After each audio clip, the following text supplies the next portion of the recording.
Baik, Assalamualaikum warahmatullahi wabarakatuh. Perkenalkan, saya Sri Zulfianingsi dengan NIM 60300120141. Baik, di sini saya akan mempresentasikan salah satu tugas dari mata kuliah mikologi, yaitu biosintesis metabolit sekunder jamur. Metabolit sekunder adalah senyawa alami yang terutama disintesis oleh bakteri, jamur, dan tumbuhan yang terdiri dari molekul berbobot molekul rendah dengan beragam struktur kimia dan aktivitas biologis. Nah, awalnya disebut metabolit sekunder dikarenakan perannya yang tidak penting dalam pertumbuhan dan reproduksi organisme dibandingkan dengan metabolit primer seperti lipid dan asam amino. Namun, kini diketahui bahwa metabolit sekunder bukanlah metabolit sekunder, sehingga memunculkan istilah metabolit khusus. Nah, metabolit sekunder ini dikenal karena peran pentingnya dalam kelangsungan hidup organisme penghasil yang mempengaruhi interaksi dalam lingkungannya. Akibatnya, produksi metabolit sekunder telah menjadi fokus utama penelitian bagi ahli kimia, organik, ahli biologi molekuler, dan ahli bioinformatika. Nah, tinjauan ini menyelidiki metabolit sekunder jamur yang mencakup konsep dasar biosintesis, dampak genomik pada studi metabolit sekunder jamur, dan pengembangan alat bioteknologi untuk memodifikasi jalur biosintesis metabolit sekunder. Nah, adapun topik pembahasan yang pertama yaitu pada jamur yang menghasilkan metabolit sekunder bioaktif yang berdampak pada masyarakat manusia, terbagi menjadi dua, yaitu metabolit sekunder jamur dalam kehidupan sehari-hari manusia, dan yang kedua yaitu metabolit sekunder jamur dalam kehidupan sehari-hari jamur. Metabolit sekunder jamur dalam kehidupan sehari-hari manusia. Nah, senyawa metabolit sekunder jamur memiliki peran yang kompleks dalam ekologi, tidak selalu mencerminkan fungsi biologis utama organisme penghasilnya. Meskipun beberapa metabolit sekunder bisa berguna atau merugikan bagi manusia, aktivitas ini seringkali sekunder. Metabolit sekunder tersebut umumnya memberikan perlindungan dari tekanan lingkungan seperti sinar UV, pengeringan, dan suhu ekstrim.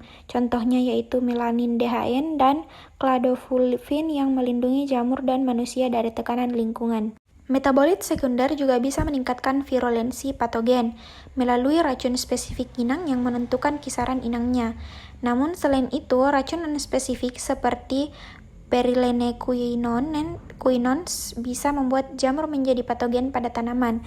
Namun, metabolit sekunder juga memiliki peran bermanfaat dalam interaksi mutualistik dengan inangnya, seperti dibutuhkannya metabolit sekunder oleh jamur simbiotik untuk membentuk simbiosis yang menguntungkan. Nah, beberapa metabolit sekunder jamur juga memiliki aktivitas antimikroba, seperti membantu jamur bersaing dengan mikroorganisme lain, misalnya bikaverin, beauferisin, yang telah terbukti memiliki efek antimikroba terhadap bakteri tertentu.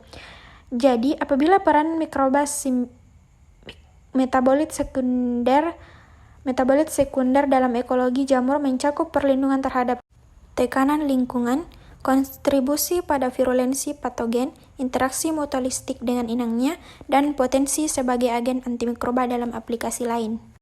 Kemudian yaitu metabolit sekunder jamur dalam kehidupan sehari-hari jamur. Nah, meskipun awalnya dianggap sebagai efek samping, sekarang diakui bahwa metabolit sekunder memiliki fungsi biologis yang signifikan. Nah, beberapa contoh termasuk perlindungan terhadap tekanan lingkungan seperti sinar UV, pengeringan dan suhu ekstrim, serta peran dalam virulensi patogen terhadap manusia dan tanaman. Nah, dihidroksinaphthalen atau DHN melanin dan cladofulvin adalah contoh pigmen jamur yang memberikan perlindungan terhadap tekanan lingkungan. Metabolit sekunder juga penting bagi patogen dalam mengembangkan penyakit. Misalnya DHN melanin melindungi patogen manusia dari sistem kekebalan dan beberapa racun seperti toksin HC dan toksin AK yang mempengaruhi kisaran inang tanaman dengan menargetkan kultivar yang sensitif. Namun, selain itu, metabolit sekunder juga memainkan peran penting dalam interaksi mutualistik antara jamur dan inangnya. Contohnya yaitu jamur Ectomycorrhiza yang mengeluarkan terpen yang diperlukan untuk pembentukan simbiosis. Nah, sementara jamur simbiosis Epicol festusae menghasilkan metabolit sekunder alkaloid indol yang melindungi inangnya dari. Nah, yang terakhir yaitu pada senyawa antimikroba yang dihasilkan oleh jamur juga penting dalam bersaing dengan mikroorganisme lain dalam relung ekologi yang sama. Contohnya termasuk bikaverin dan beofirisin yang diproduksi oleh Fusarium fujikuroi untuk melawan bakteri Ralstonia solanacearum serta Lagopodin B yang diproduksi oleh Coprinopsis cinerea sebagai respon terhadap keberadaan bakteri. Kemudian materi selanjutnya yaitu dasar-dasar produksi metabolit sekunder pada jamur yang mencakup 3 monggol yaitu keanekaragaman enzim biosintetik, organisasi klaster gen, dan peraturan ketat produksi metabolit sekunder. Nah, yang pertama yaitu keanekaragaman enzim biosintetik. Nah, klasifikasi senyawa metabolit sekunder jamur berdasarkan prekursor dan enzim yang terlibat dalam biosintesisnya. Terdapat beberapa kelas utama metabolit sekunder termasuk poliketida, peptida non-ribosom, terpen, dan alkaloid indol yang disintesis oleh enzim inti yang memiliki aktivitas katalitik beragam. Enzim inti seperti poliketida sintase atau PKS, sintase peptida non-ribosom, dan terpen siklases dan dimetilalitritopan sintase memiliki domain yang sangat terkontroversi yang menunjukkan aktivitas katalitik yang berbeda-beda. PKS dan NRPS ini merupakan megaenzim multidominan dengan aktivitas katalitik kompleks. Namun, sedangkan TCS dan DMA-TSS terdiri dari 1 atau 2 domain yang dilestarikan. Kemudian PKS tipe 1 ditemukan dalam 2 jenis, yaitu iteratif dan tipe 3. PKS tipe 1 iteratif merupakan megaenzim dengan beberapa domain yang digunakan secara berulang untuk memanjangkan tulang punggung poliketida. Sedangkan PKS tipe 3 adalah enzim kecil dengan domain ketosintase tunggal. Nah, PKS tipe 1 literatif dapat menghasilkan senyawa aromatik atau terreduksi tergantung pada keberadaan domain prereduksi seperti dehidratase, kotareduktase, dan enoyl domain reduktase. Nah, PKS tipe 3 mengkatalisis kondensasi berulang dari asli KOA, lemak starter, dan beberapa unit extender dengan fleksibilitas yang besar dalam menerima berbagai macam unit starter. Kemudian organisasi klaster gen. Nah, gen yang mengkodekan enzim inti dan modifikasi dalam jalur tertentu seringkali berkolokasi dalam genom dan diatur bersama, membentuk apa yang disebut sebagai organisasi klaster gen. Nah, kelompok gen biosintetik atau BGC ini juga dapat mencakup gen yang mengkode transporter untuk ekspor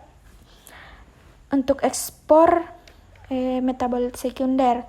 Nah, faktor transkripsi untuk regulasi gen biosintetik ini dan protein perlindungan diri. Beberapa gen biosintetik juga bahkan mengandung lebih dari satu gen inti yang mengarah pada produksi molekul hibrida. Keragaman gen inti, gen modifikasi, dan kombinasi dalam gen biosintetik memungkinkan untuk menghasilkan keragaman senyawa bioaktif yang besar dari serangkaian prekursor yang terbatas.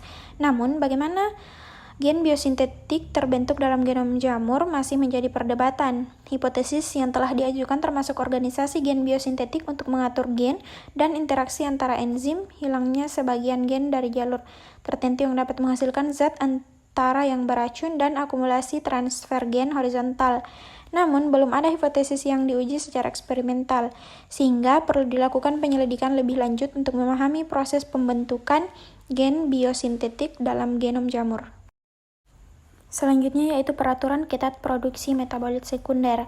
Nah, regulasi ekspresi biosintesis senyawa metabolit sekunder pada jamur yang penting dikarenakan produksi metabolit sekunder membutuhkan energi dan seringkali memiliki aktivitas biologis yang berpotensi merugikan.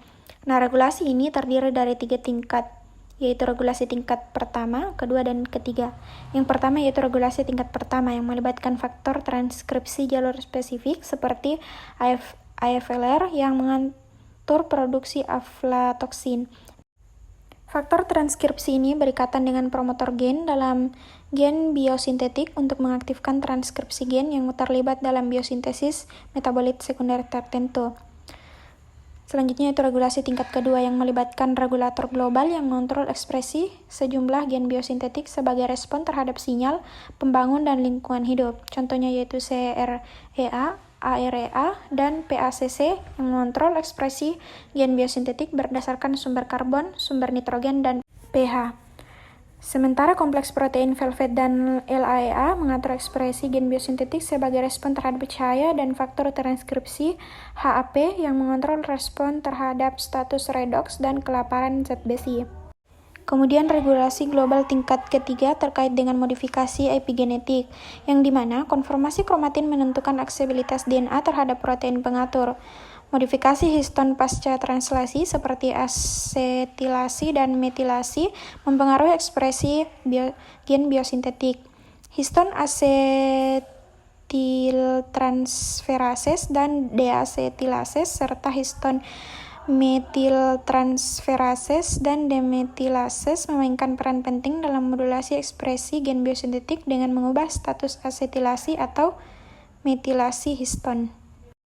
Kemudian materi selanjutnya yaitu rekayasa jalur biosintetik berupa enzim simerik, jalur refaktoring, biosintesis kombinatoral, dan jalur buatan. Kemudian produksi metabolit sekunder jamur pada perspektif di masa depan. Yang pertama yaitu rekayasa jalur biosintetik, enzim simerik, jalur refaktoring, biosintesis kombinatoral, dan jalur buatan. Nah, pengembangan metode ekspresi heterologis telah menjadi kunci dalam memahami jalur biosintetik dan mengaktifkan gen biosintetik yang tidak aktif. Metode ini juga membuka peluang bioteknologi baru untuk produksi metabolit sekunder non-alami. Nah, studi untuk memahami mekanisme biosintesis enzim inti seperti PKS dan NRPS yang telah memanfaatkan enzim simerik yang menggabungkan domain dari berbagai enzim. Nah, pertukaran domain antara enzim ini sering menghasilkan produksi metabolit sekunder baru yang memberikan wawasan tentang cara kerja enzim ini. Namun penting dalam modulasi ekspresi gen biosintetik dengan mengubah status asetilasi atau metilasi histon. Nah, konsep biologi sintetik plug and play telah diusulkan sebagai metode untuk merekayasa jalur biosintesis. Nah, dalam konsep ini, semua gen inti dan gen penyesuaian dianggap sebagai bagian yang dapat diatur ulang untuk meningkatkan produksi metabolit sekunder tertentu atau menghasilkan metabolit sekunder baru. Nah, secara teoritis dimungkinkan untuk membuat jalur biosintetik sepenuhnya menggunakan gen dari gen biosintetik yang tidak terkait. Contohnya seperti pembuatan jalur biosintetik untuk menghasilkan asam karminat, pewarna makanan merah yang berasal dari serangga. Nah, dalam hal ini, gen dari berbagai sumber termasuk tumbuhan dan bakteri diekspresikan bersama-sama untuk menghasilkan asam karminat yang diinginkan. Kemudian yaitu produksi metabolit sekunder jamur untuk perspektif masa depan. Nah, pengetahuan tentang produksi senyawa metabolit sekunder oleh jamur telah berkembang pesat dalam 2 dekade pertama abad ke-21, terutama berkat perkembangan alat genomik dan bioteknologi. Pengembangan alat bioinformatika khusus untuk genom jamur sangat diperlukan untuk mengatasi beberapa tantangan utama, seperti definisi yang kuat dari gen biosintetik, integrasi data ekspresi, deteksi gen biosintetik yang terbagi pada lokus yang berbeda, dan pemahaman evolusi biosintetik. Nah, dengan meningkatnya ketersediaan genom jamur dan data yang terkarakterisasi, termasuk data transkriptomik dan metabolomik, saat ini terdapat peluang yang tepat untuk mengembangkan pendekatan baru yang khusus untuk jamur.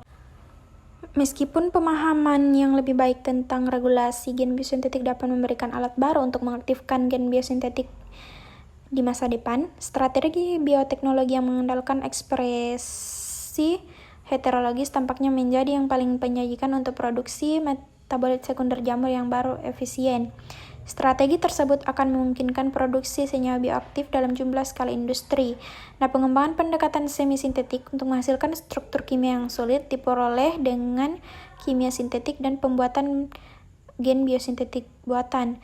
Namun, untuk mencapai hal ini diperlukan karakterisasi fungsional yang lebih banyak dari inti jamur dan enzim penjahit, terutama mengenai spesifitas substrat dan interaksi antara enzim penjahit.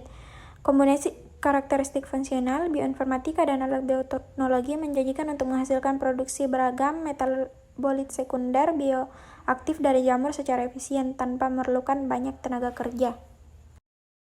Baik, mungkin sekian yang dapat saya sampaikan, kurang dan lebihnya mohon dimaafkan. Sekian. Assalamualaikum warahmatullahi wabarakatuh.